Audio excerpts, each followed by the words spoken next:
Welcome to the September 24th meeting of the Allen County Public Library Board of Trustees.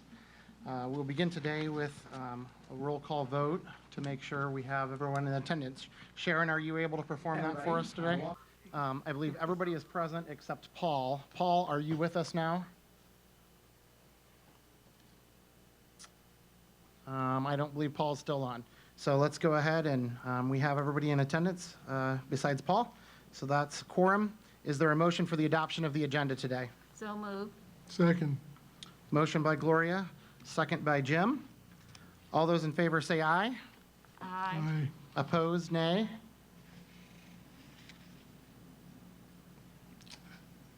Make sure we're hearing our Zoom people. You're not getting the peanut gallery. Can we have a check real quick from Marty, Sharon, and Ben? Ben, can you say something real quick? Sure, I'll say something real quick. Excellent, thank you. And Paul, can you do a mic check? You're muted currently. Can you hear me now? Yes, we can. Excellent. All right, let's go ahead and we had a motion by Gloria and a second by Jim for adoption of the agenda. All those in favor say aye. Aye. Opposed, nay. All right, moving on to the approval of the minutes. The minutes were sent out in the board packet. Is there a motion for approval? This is Marty. I approve. I second. All right, so did Sharon make the first and then Marty the second? Yes, sir. Okay, excellent. Any discussions, corrections, or additions? All right, all those in favor? Aye. Aye. Aye. Opposed, nay. Motion carries. All right, finance report. Thank you, Ken. I'll make this rather quick because we're delayed and we've got a lot to go through today on other reports. The only line that has gone into a little challenge is one that we would expect. The e-books, audio books, because of the high use while we were in a close down, those were drawn on tremendously. So we'll move some money in there at the end of the year, adjustments on that. All the other lines, though, as you can imagine, during the closing, we didn't have much spending, so all of them are staying within their spending limits and also nothing to worry about there. As far as upcoming items, obviously the budget is going on right now. I'm sure you've seen headlines. The city has also started theirs, and we're in a very similar situation with them. We did get financial revenue estimates in on September 15th. Those came in much higher than our initial estimates from the state, although we're not going to, take that as gospel, just because you got to be prepared in case those don't happen. And so we're finalizing the last budget adjustments. As I explained last month, we will be going through the public hearing, the process of approving the budget in October this year. At the October board meeting, we'll pass the final items, and they will then be uploaded onto the gateway system, for final review by Department of Local Government Finance in December. To that tune, October 9th, we do have the Finance and Personnel Committee meeting scheduled. That will be where we'll go over not only the budget for 2021, but also any of the information Kendra may have on compensation benefit programs and insurance items. So that is a Friday, October 9th meeting. Let's see. The only other thing is we had a special session earlier this month that we had the declaration of fiscal body. Pete and I were at the county council meeting. That was accepted by them, and it's been filed with the state by Denise. So that's been taken care of. Right now the county council will serve as our fiscal body for any of the decision making that way. That's really all I have. I'll make the report quick, but if there's any questions people had about anything, I'd be glad to handle it.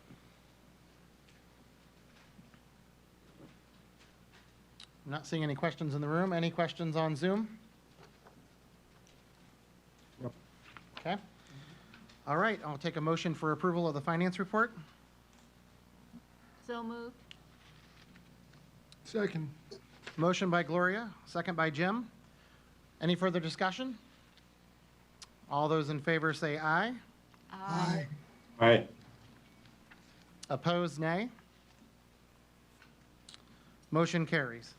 Approval of claims. Yep, I've got today's claims that are ready to go.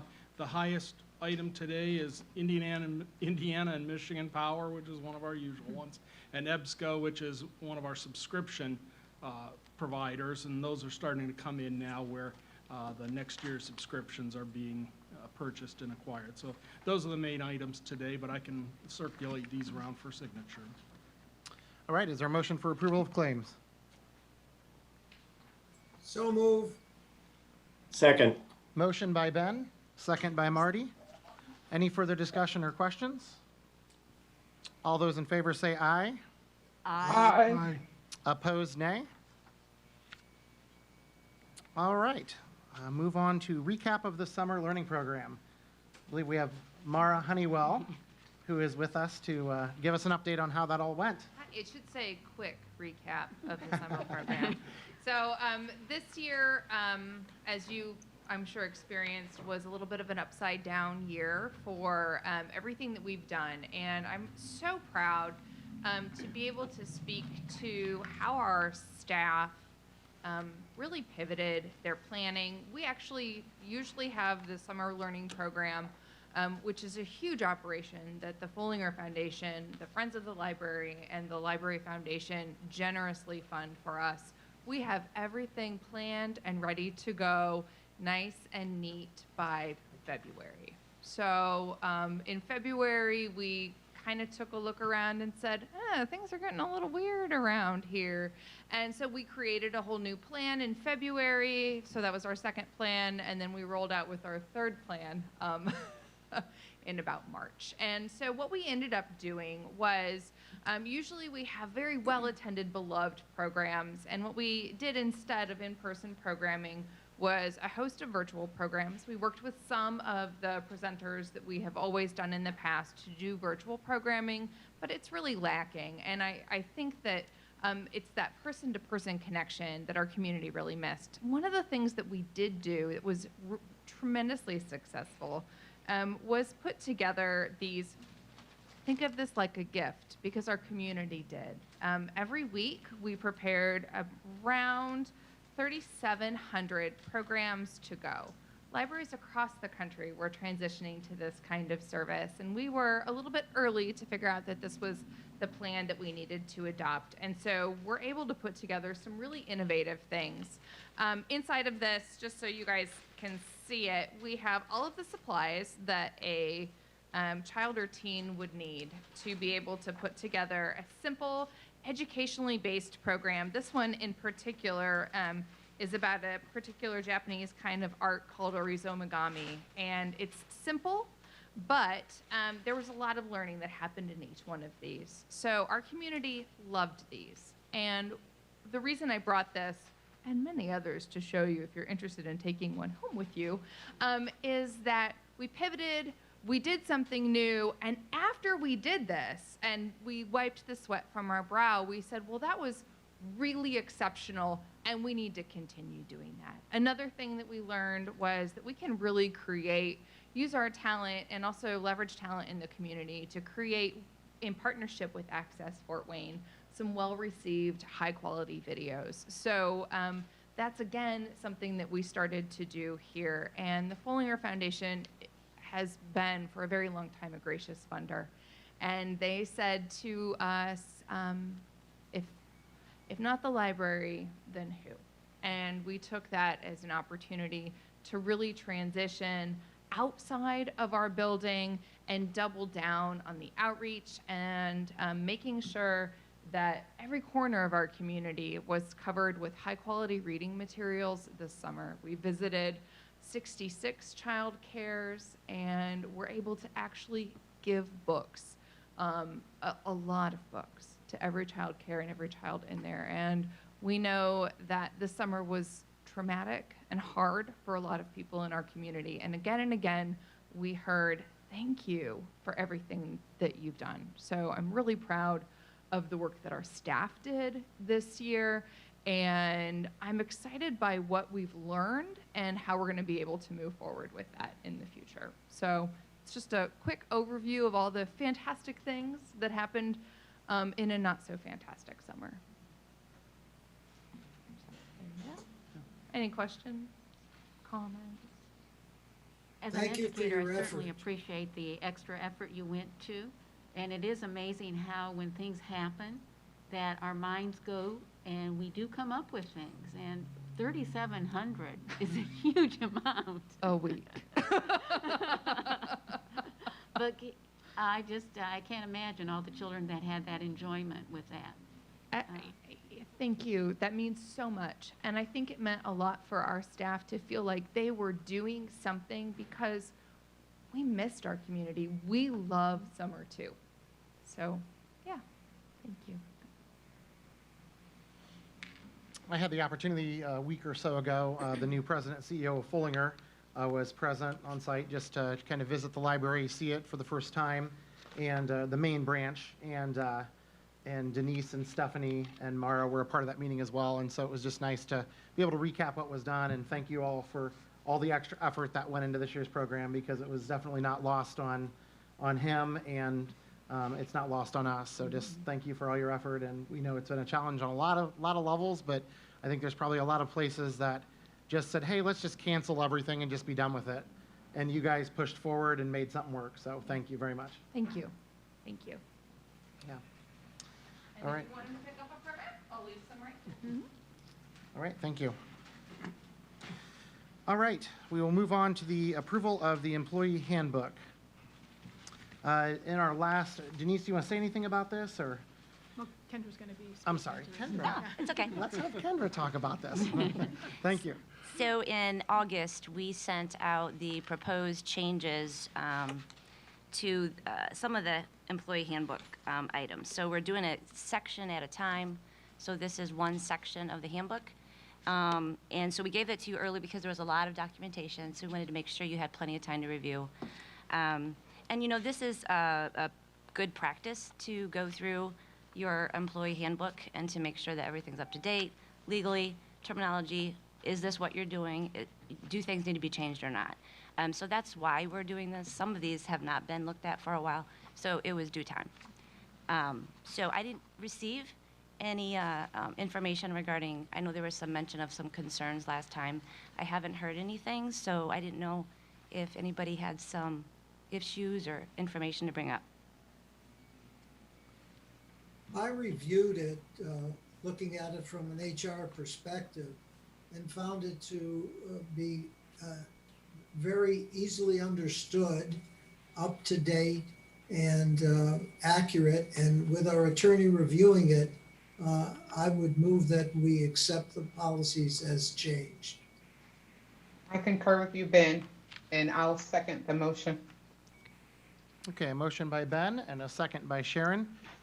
Any further discussions or questions, comments? This is Marty. I just would like to comment. I did review it as well, and I concur with Ben. I think it made a lot of sense, the changes we made, and I support them. Thank you. All right. We'll go ahead and move forward with the vote then. All those in favor say aye. Aye. All right. Okay, opposed, nay. Motion carries. Thank you for your time on that, Kendra. Yep, thank For you. bringing that to us. All right, the next item on the agenda is public transparency, specifically related to emails to trustees. I had asked for this to be put on the agenda. I just wanted for us to just have a little discussion around what our expectations as a board were for maybe a timeliness of response, and how we want to make sure that we're following a process that is written down, and that we can affirm that it all happens. Currently, emails are sent to the trustees at acpl.info, and those emails are forwarded to the board for review. And then the board has traditionally worked with a staff member to work on content of the response, but we haven't necessarily delegated that to a specific set of board members or one board member. And I just thought we had some comments that came in from the public over the last several weeks, and it was really hard for, I think, everybody to follow a lot of the comments that were coming back. So I guess I just kind of wanted to open up to the board to talk if this is something that that we could have the executive committee work on a response with staff, and then that response could then be sent out with all board members copied, Or how would you all like to proceed? I just want to kind of open this up for dialogue.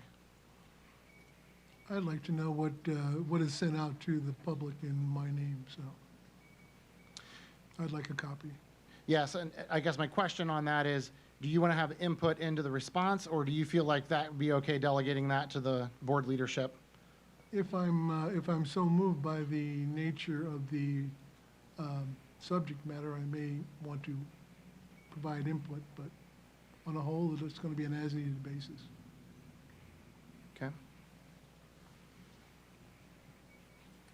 I think also there might be some confusion in terms of timing and actual addresses, because all board members have individual email addresses posted on the website. And then there is the trustee site. And as I recall, we get those items that are sent to the trustee site on a weekly basis. So there is a time lag, which hopefully the sender is made aware of, because if we need to respond more quickly, then that method of all trustee process needs to be adjusted. I'm comfortable with your suggestion of having the officers with staff review the general emails, and if there's something unique to a trustee's comment or a trustee's interest, then I would encourage that the individual email addresses be used. And that our response to those that are sent to the trustee address have each board member copied on it, and the director, the interim director. Okay.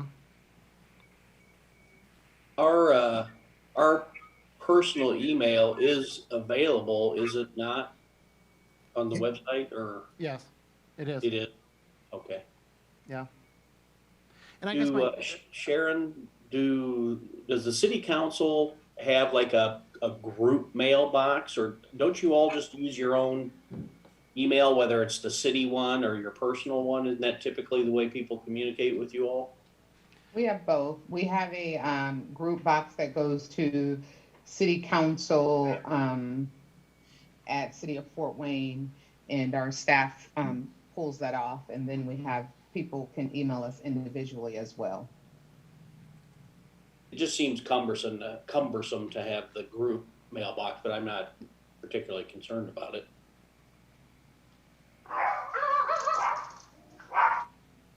I do not own a dog either. If you hear cats fighting, that would be me.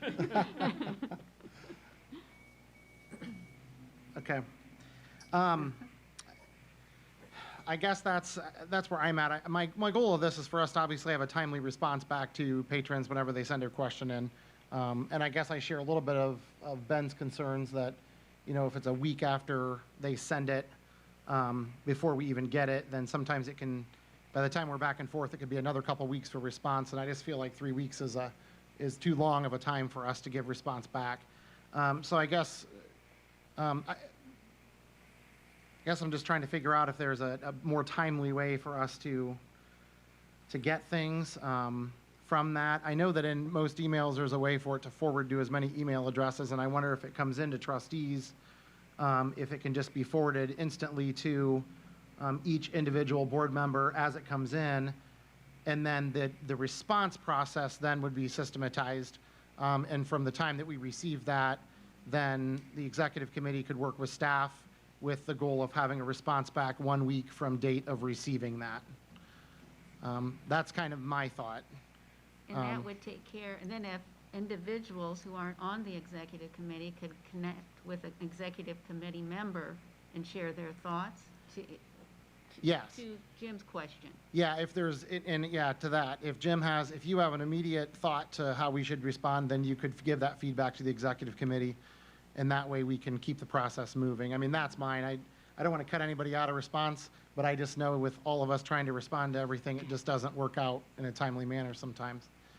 So, So Ken, I'm sorry, that probably was my barking dogs, so I muted and. That's okay, Sharon.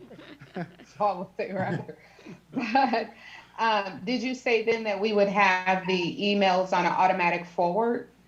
Yeah, so whatever comes into the trustees mailbox, and Have to check to see if we'll clarify if that can happen, but most email systems, they allow forwarding to multiple email addresses. So I would think if it came into trustees, it could automatically then come into our individual mailboxes, and then we would allow the executive committee to work with staff to respond. So you're going to automatic forward to the entire board, but the executive board members would be responsible for responding to those? Yes. Cool, thank you. That's That's my why we thought. get the extra pay, Sharon. That's I right. know. Yeah, and in most times, I mean, there's This simple is, answers. this is Marty. Sometimes I like that system because that way if there is something I wanted to weigh in on or one of the other board members, we can let you know right away. But otherwise, you can just move forward. Okay, Yep, That I makes agree sense. too. okay, Do great. you need that in the form of a motion? I believe it's more of a process than it is a actual voting. Procedure. We're going to adopt that. Why don't we'll write it up and bring it back. Let's do it that way, just so we can make sure we have something written that we're all agreeing to. How's that?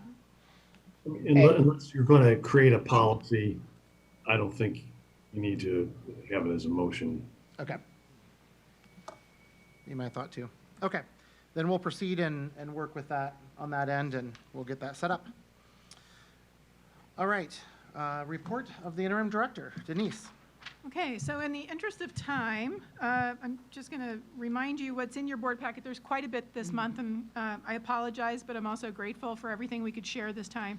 So you have my update for the month, and also the branch and department managers report, which we reformatted this month, and due to the amount of feedback that we're getting from branch and department managers, that document now has a table of contents so you can navigate it. You also have your monthly output statistics, the monthly weeding report, and as part of employee engagement, we've had branches and departments develop action plans at their local department or branch. And Kendra put together a summary, sort of the highlights of what all the departments and branches are doing, and we wanted you to know that. So they're actively engaged with employee engagement, and they've put together an action plan and they're working through it. And they're really robust and some very interesting things in there that we wanted to share with you. It's an FYI. We don't need any feedback. We just wanted you to have that. A couple of things that happened since I wrote the report last Friday. We actually did go live this week with the new arrivals enhancement in the WISE automated system. And what this does is allows an individual with a library card to go into their account, my account, and activate a push email that lets them know around a series of categories of books that they want to hear about, a push email that will come to them and let them know when new materials have arrived. And that will come into their email box. And it's working very well. The other thing I wanted to alert you to, after the director search survey come down, we're actually going to survey the public again around curbside service and in-person program attendance.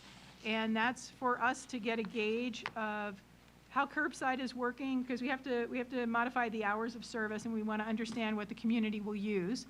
And also on the in-person programming, we want to understand the likelihood that they would come to an in-person program at any of our buildings in the fall or in winter 2021.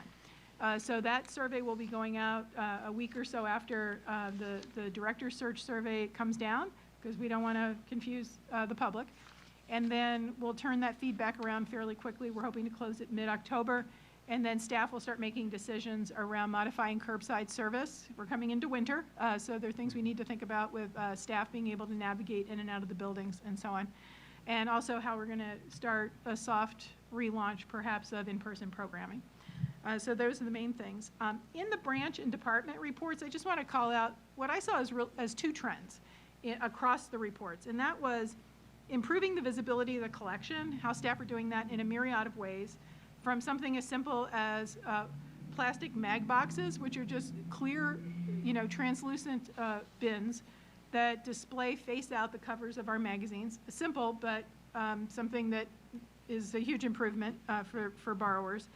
And then the other is responding in a timely way to COVID and really pivoting. You heard from Mara how we pivoted around summer learning, a big program series, thousands of participants, and how we've engaged in virtual programming and participating in scavenger hunts with communities and being a place where you could get your passport book stamped and just, staying engaged, going out to community centers, going out to daycare centers and engaging with them in their own place. One thing I want to call out, which is, I think, extremely innovative, especially since it's a department that only has 2 staff, and that's our outreach service. So these are 2 folks, Peg and John, who deliver materials to homebound customers and those who are in residential retirement or assisted living facilities or nursing care. And although we haven't been able to get into the nursing homes and the care facilities, we've been able to drop off materials for individuals, and then the staff at those locations are distributing them. But for individuals who can get out of their assisted care buildings and engage, we actually are doing parking lot pickup for outreach service. And there's a photograph of Peg sitting in a parking lot, socially distanced with tables and hand sanitizers and all of that. And it's being very well received. So as long as the weather is good, they will continue to do that. And I think it shows the resiliency of staff and their ability to pivot and keep their services moving at a time when it's very restrictive. So that's really my report. If you have any questions about any of that, I'd be happy to answer that. I have a more of an observation than a question. I think this new format is excitingly simple and very functional. It's easy to read, and whoever designed it should be commended. If it's a staff project, at a boy, at a girl. And then I did notice as I was reading through, Mary Vors is retiring after 40 years, and I think that deserves a rah-rah, and thank you for a job well done. Thank you for calling that out. The genealogy department also received an honor, so much congratulations on that, too. Yeah. You've all called out things that came out to me too. The picture of the outreach program is a really nice just visual of us thinking outside the box and getting things done. So I do appreciate that side of it. What I did notice as you bring up curbside and things along those lines is curbside has drastically fell off from what I'm seeing in the numbers from that standpoint. So it does make sense that we're having this conversation, or you are, to say what makes sense as we move forward and what can we do. When you went from 800 average a week per day to 25 per day, it's quite significant, and a drop on that end of it. And so I definitely think that's something. Snow's not going to fly for a while yet, right? So hopefully we won't have to deal with that, but that's there. And then visits are coming up nicely as well when we look at the door counts and number of visits to branches. Yeah, visits are up. They're steadily increasing, as our physical circulation of materials. Our e-resources have leveled off, but we're starting to see the uptake in regular circulation, which is great. Okay, great. All right, any other comments or questions for Janice? All right, thank you for that. Moving on into committee reports. The Director Search Committee, I'll turn it over to Ben. I believe we have a guest from our search firm with us. Go ahead, Ben. Thank you, Ken. Your search committee, Jim, Paul, and I have been working with our search consultant, Joe Bradbury from Bradbury Miller Associates, and we thought we should introduce her to the group and whoever's viewing this to outline the search process. We also have extended the date for responses to the online survey that will help us quantify and qualify the characteristics of the individual to be selected as the executive director. So that date has been extended to September 30th.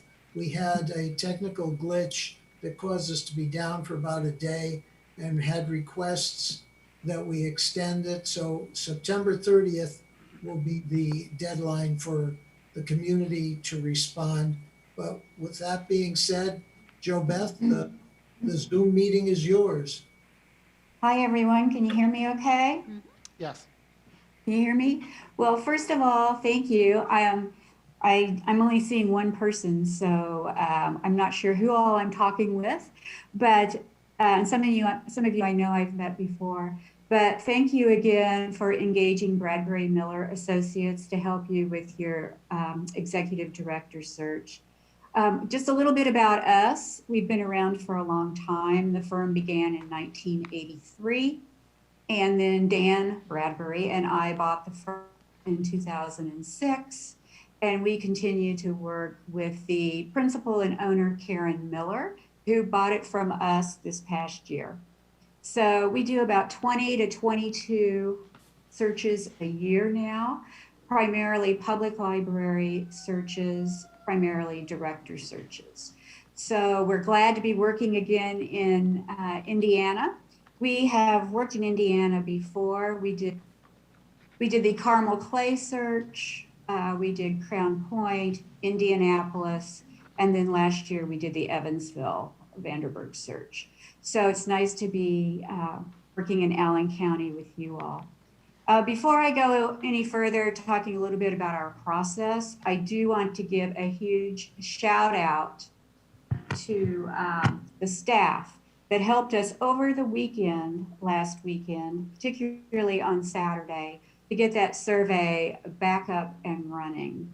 So I know that it took several people to do it, but we got it done. And I can tell you that it has paid off. Right now we stand at 688 public responses to that public survey. So it is indicative of how much your communities really love your library. We're getting a lot of good feedback from community members. I also want to mention that right now we have over 100 staff who have also responded to the staff survey. So we appreciate that. And we're using that information as a snapshot to get a sense of the culture, both in the community and the library, and to help us work on the announcement for the position.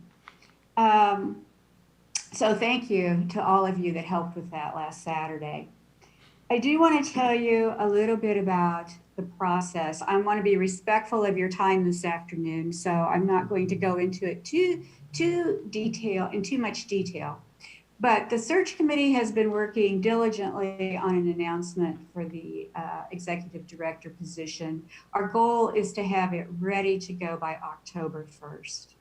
We are going to recruit and advertise for the position and then close the position November 22nd. We like about 6 to 8 weeks to do that recruiting piece of it. That is our value that we bring to you, in addition to the standard advertising that any search firm would do for you. We really actively recruit from the profession, and it takes us about that much time to build a good pool for you. So we will close the applications mid-November, and the goal is to have semifinal interviews the 1st of December, and then final interviews mid-December. So we're probably looking at having your executive director actually on board, I would say 1st of February. We will develop a specific timeline with dates once the board has determined when you want to do your final interviews in December.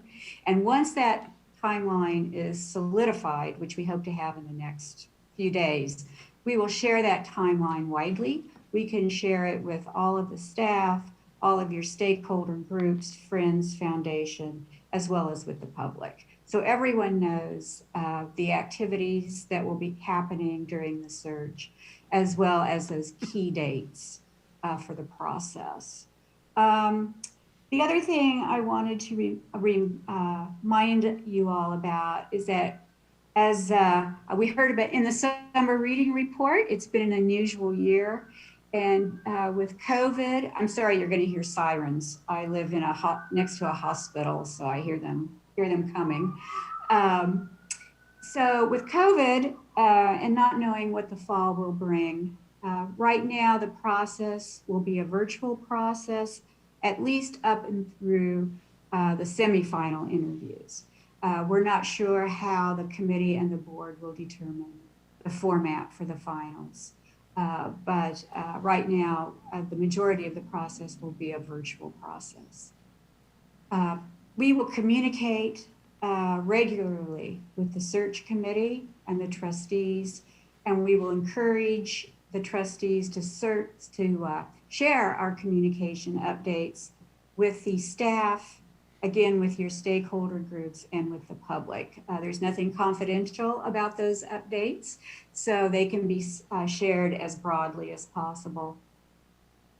We really want the process to be open. We want it to be transparent, and we want people to know how the search is going. I would say by the time we close for the applications, we would anticipate 20, maybe 25 qualified candidates for the position. One of the questions I did get was, how do we handle internal candidates? We handle internal candidates the same way that we handle external candidates. They go through the process the exact same way, even to the point of virtual interviews. We want a level playing field for everyone. And I think it's important that the process is the same as we go through it. That's basically our process and a brief overview of the schedule. Fall is a good time to be doing this because if someone has to relocate, relocating first of the year is not a bad time to think about moving. So Ben, anything else that you want me to cover that you can think of? No, Jo Beth, I think you've covered it well, but do any of the board members or anyone in the room present have any questions on the process? I know I talked fast, so if you have any questions, just put them out there for me. Well, we listen quickly in Indiana. It probably should be said that Ben has done a great job with this and has done a lot of heavy lifting with this. So I know I really appreciate the fact that you're doing that. So thank you. Thank you. I concur. Well, Jo Beth, you can go back to your process and let's get some star candidates. We will do that. We're excited. We're anxious to get going. And I'll be in touch soon. And we will want to get those final dates nailed down with the trustees.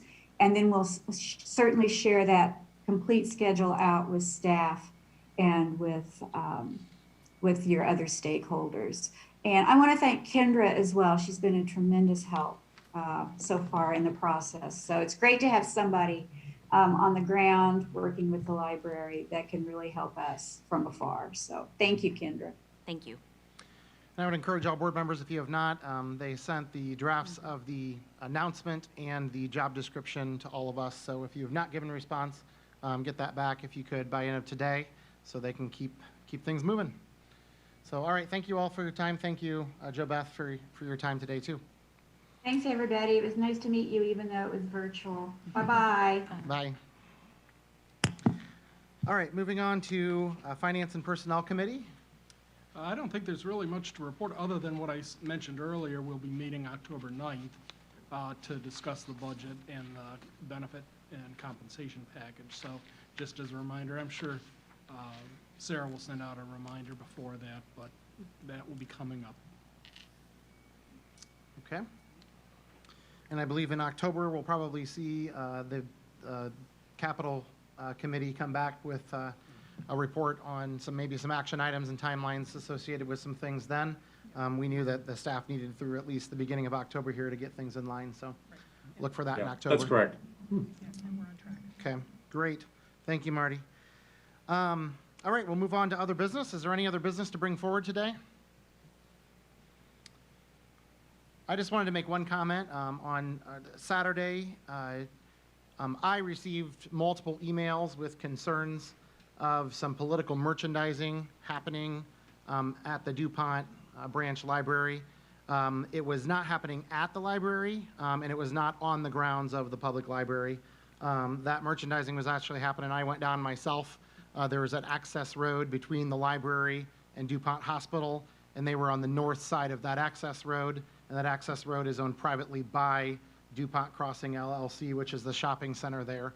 So they were not on our property, and thank you to the staff who responded to that with concerns from the public. And but I was able to witness myself that they were not on, and can't do anything about that. So from that standpoint, we appreciate the concerns anytime from the public and do what we can to respond accordingly. So, all right, at this time we've arrived at the public comment phase of the library board meeting. Is there anybody present who would like to speak today from the public? All right. Nobody is present for public comment, so we don't have any this week. Again, for anybody listening, public comments can be sent to the trustees at acpl.info, and we encourage your questions and concerns on that end. I'll look for a motion for adjournment. So moved. Second? Motion by Jim, second by Ben. Any further discussion? All those in favor say aye. Aye. Hi. Aye. Opposed, nay. Motion carries. We'll see you in October. Thank you.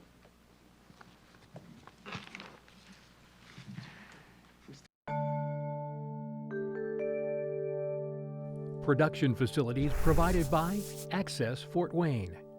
Learn more under the Explore tab at acpl.info.